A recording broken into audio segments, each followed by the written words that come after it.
Amin. Kemudian mereka menyalibkan Yesus di atas kayu salib. Mereka menyalibkan Yesus di atas kayu salib. Amin. Saudara bisa bayangin, kalau saudara pernah nonton film The Passion of the Christ, menurut saya sampai hari ini Mel Gibson berhasil menggambarkan penderitaan Yesus dengan sangat baik.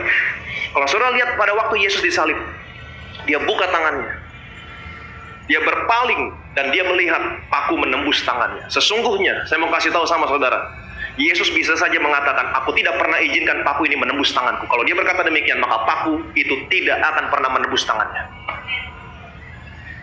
Amin. Saudara bisa bayangin, tangan pencipta langit dan bumi, tangan yang membuka mata orang buta, tangan yang mentahirkan orang kusta, tangan yang menciptakan manusia, tangan pencipta disalib sama yang diciptain.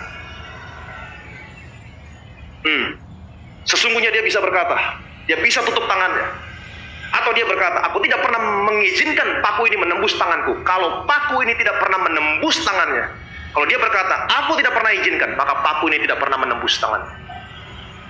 Tapi dia buka tangannya, dia lihat pakunya menembus tangannya. Kenapa demikian? Perhatikan baik-baik. Kamu juga, ayat 13. Perhatikan baik-baik. Di sini dikatakan demikian. Kamu juga meskipun dahulu mati oleh pelanggaranmu dan oleh karena tidak disunat secara lahiriah, telah dihidupkan Allah bersama-sama dengan Dia sesudah Ia mengampuni segala pelanggaran kita. Ayat 14. Perhatikan baik-baik. Ayat 14. Dengan menghapuskan surat hutang yang oleh ketentuan-ketentuan hukum mendakwa dan mengancam kita, dan itu ditiadakannya dengan memakukannya pada kayu salib. Alkitab mengatakan kalau saudara berbuat dosa seharusnya saudara mati, tetapi puji Tuhan saudara dan saya dihidupkan kembali. Bilang sama kiri kananmu, kamu sudah dihidupkan kembali. Amin. Bagaimana caranya? Sesudah surat hutangmu dihapus, sudah surat hutangmu dihapus, dosamu dihapus. Bagaimana cara menghapusnya? Dengan memakukannya pada kayu salib. Kalau saja dia tidak buka tangannya, saya mau kasih tahu, pintu surga tertutup. Kalau dia tutup tangannya, pintu surga tertutup. Kalau dia berkata, aku tidak pernah izinkan paku ini menembus tanganku, pintu surga tertutup buat saudara. Tangan pencipta disalib sama yang diciptain. Ini pelecehan yang sungguh-sungguh luar biasa. Tapi dia buka tangannya, dia biarkan tangannya dipaku, karena dia tahu waktu dia buka tangannya, saat itu pintu surga terbuka buat saudara, buat saya. Amin. Dan Alkitab mengatakan waktu dia disalib, dari atas salib dia melihat pakaiannya diundi.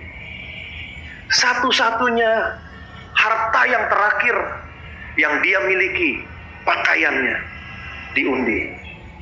Dia biarkan diundi.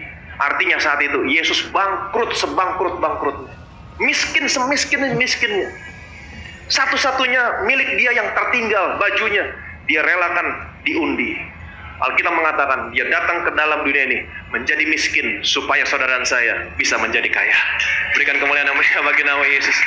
Saudara bisa lihat rancangan Allah begitu luar biasa. Waktu dia melihat ini semua sebagai manusia, dia 100% Allah, dia 100% manusia. Sebagai manusia dia berkata, Allahku, Allahku, mengapa engkau meninggalkan aku? Ini pertama kalinya dia berteriak kepada Allahnya, Allahku, Allahku, mengapa engkau meninggalkan aku? Dia tidak pernah berseru kepada Bapaknya dengan sebutan Allahku, nggak pernah. Dia selalu berseru kepada Bapaknya dengan sebutan Bapakku. Di rumah Bapakku banyak tempat tinggal. Aku dan Bapa adalah satu. Tetapi inilah pertama kalinya di atas kayu salib dia berkata, Allahku, Allahku, mengapa engkau meninggalkan aku? Kenapa? Karena ingat baik-baik, di atas kayu salib dia gantikan posisimu, dia gantikan posisi saya. Di atas kayu salib dia menjadi berdosa. Waktu dia menjadi berdosa, dia terpisah dari Allah. Seperti sama halnya Adam dan Hawa. Waktu dia berdosa, dia diusir dari Taman Eden, dia terpisah dari Allah. Saudara dan saya tidak bisa menyebut Allah dengan sebutan Bapa sebelumnya. Saudara dan saya menyebut Allah dengan sebutan Allah. Yesus menyebut Bapaknya dengan sebutan Bapakku, Bapakku. Tapi di atas kayu salib terjadi pertukaran tempat. Dia gantikan posisimu. Dia menerima dosamu. Dia menjadi berdosa. Dia terpisah dari Allahnya. Itu sebabnya dia terpisah dari Bapaknya. Itu sebabnya dia hanya menyebut Bapaknya dengan sebutan Allahku, Allahku. Supaya hari ini saudara dan saya yang percaya kepada Yesus bisa memanggil Allah dengan sebutan Bapakku, Bapakku. Saudara bisa lihat rancangan Tuhan. Luar biasa. Iblis boleh melakukan apa yang jahat terus, tapi rancangan Tuhan selalu terdepan. Yang percaya boleh bilang amin. Amin. Tapi kemudian, ingat baik-baik, Yesus tidak bisa dibunuh. Dia tidak mati dibunuh, tapi dia mati menyerahkan nyawanya. Amin. Setelah segala sesuatunya dia terima penghukuman atas dosamu. Kutuk. Di atas kayu salib dia berkata, setelah dia berkata, finish, selesai. Apa yang selesai? Dosamu selesai. Waktu dia berkata finish, iblis melihat dan iblis berkata, selesai apanya? Dia tidak pernah tahu. Tapi Yesus berkata, finish. Dosamu selesai. Kutukmu selesai. Penghukuman selesai. Setelah semuanya selesai, dia bisa memanggil Bapaknya kembali dengan sebutan Bapakku. Sebelumnya nggak bisa. Sebelumnya dia memanggil Allahku, Allahku, mengapa engkau meninggalkan aku? Tapi setelah dia berkata finish, selesai. Dosamu selesai, kutukmu selesai, penghukumanmu selesai. Dia kembali bisa memanggil Bapaknya dengan sebutan Bapakku, ke dalam tanganmu kuserahkan nyawa. Kemudian dia menghembuskan nafas yang terakhir. Kurang. Waktu Yesus mati, iblis melihat dan dia berkata, yes. Tidak lagi ada orang yang bisa meremukkan kepala saya. Saya menang. Finish. Tapi ceritanya belum finish sampai di sini.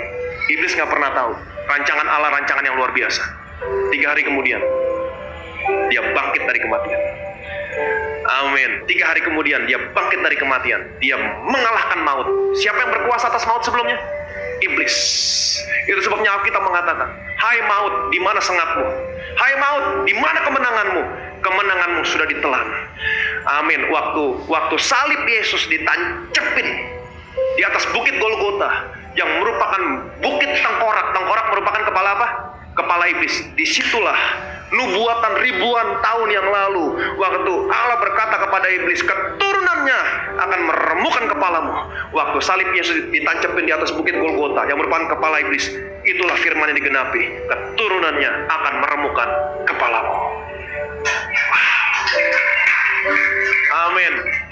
Iblis kalah.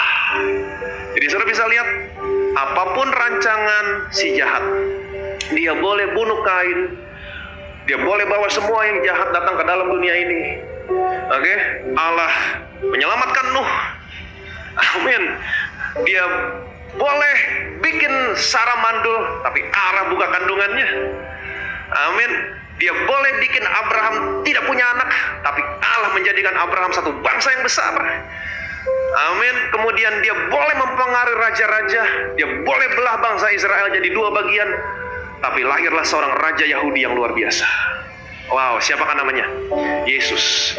Manusia boleh pakai salib untuk menyatakan kebenciannya kepada Yesus, tapi Allah pakai salib untuk menyatakan kasihnya kepada saudara, kepada saya. Amin. Manusia boleh pakai salib untuk membuat Yesus mati di sana, tapi Allah pakai salib untuk menghapus semua dosamu. Manusia boleh pakai salib untuk menunjukkan kebenciannya sama Yesus, tapi Allah pakai salib untuk membebaskan saudara dari kutuk. Manusia boleh pakai salib untuk menunjukkan kebenciannya kepada Yesus, tapi Allah pakai salib untuk menjadikan saudara dan saya bukan lagi umatnya, tapi menjadikan saudara dan saya adalah anaknya. Yang percaya boleh bilang amin. Jadi kalau saudara mengerti semua cerita ini, bahwa rancangan Allah selalu terdepan dari si jahat, apapun yang terjadi dalam hidupmu, sekalipun yang buruk, kalau saudara mengerti, saudara nggak akan pernah takut.